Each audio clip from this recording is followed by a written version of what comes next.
This video contains spoilers for the game. There will be discussions on pretty much every aspect of this game, with the assumption that you have played it. If there is anything of interest, feel free to check out the description for links that was mentioned in the video. Furthermore, this game and all that is found within is owned by Team Cherry, and the gameplay was recorded on the Nintendo Switch. This review is not meant to take away from either company. Please support both and consider this video a testament to how well these companies provided us something to be digested and appreciated in such a spectacular way. Thank you. Hello and welcome to the very first Gushing Pear. The point of this side series is to honor and discuss accomplishments in media forms like video games, film, television, and animation. I will be completing this series solo since John is not super interested in these kind of videos. Also, I know there's been a bit of a gap in the uploads. John has some family needs to attend to, and we've also run into some technical problems. Just a heads up.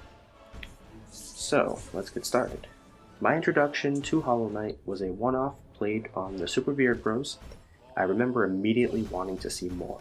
I followed along with it, hoping to eventually get it on the Switch. And eventually I got my wish. However, it was quite some time before I made that purchase. I didn't realize it was going to be a full game for a super reasonable price of $15 US. I regretted not making that plunge sooner. But what a plunge it was. Once involved, I knew I found myself a game worthy to add to my list of treasures. I have a great passion for all sorts of games from different genres, but this one fit everything I appreciated in gaming.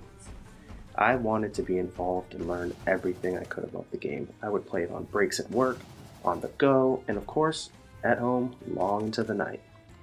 When the game was out of reach or when I needed a small break, I would browse the subreddits, read up on the wiki, watch videos on YouTube or anywhere else, or just plain talk about it. And I feel bad for my coworkers. They must have thought I was a rambling fool, but no one got it worse than John, because as my best friend, he heard all about it. And this isn't really his type of game, so he wasn't super excited for it. I needed him or someone to just feel the same way I do. So I handed him the controller, told him to have at it. And to be fair, I think I did that incorrectly. I did a great disservice to the game because I just handed him a game that was at like about 106% completion.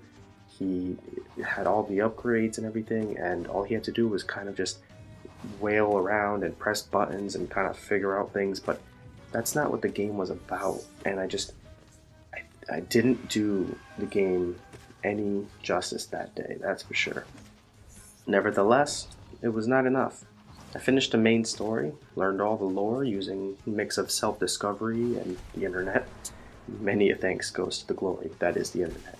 For without it, I would not have discovered all the beautiful secrets. And perhaps there's still some surprises to be found. I mean, I found one just the other day. I didn't know that Godseeker was a bug that still lives, especially if you do like certain things. I thought it was like a dead bug or something. So that was neat. Besides that, I also found a few extra bosses and played through DLC with the assistance from YouTube creators like Perpetual Noob, to whom I owe a ton. It was at this point, however, that the game became a little more gruesome and rougher. I was especially stuck at sections like Coliseum of Fools, the Godmaster Pantheon, Path of Pain especially, which was probably the hardest platforming segment I've ever attempted. I digress, because it is from here on out I want to explain my love for this game, which filled me with such a desire to even attempt some of those immensely difficult bits of content. And I say attempt because no, I did not complete them.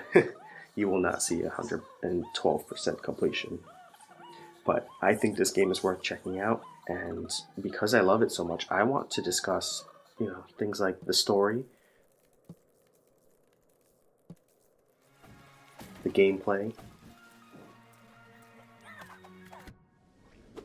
NPCs and enemies, artwork and atmosphere, and the music, especially that music.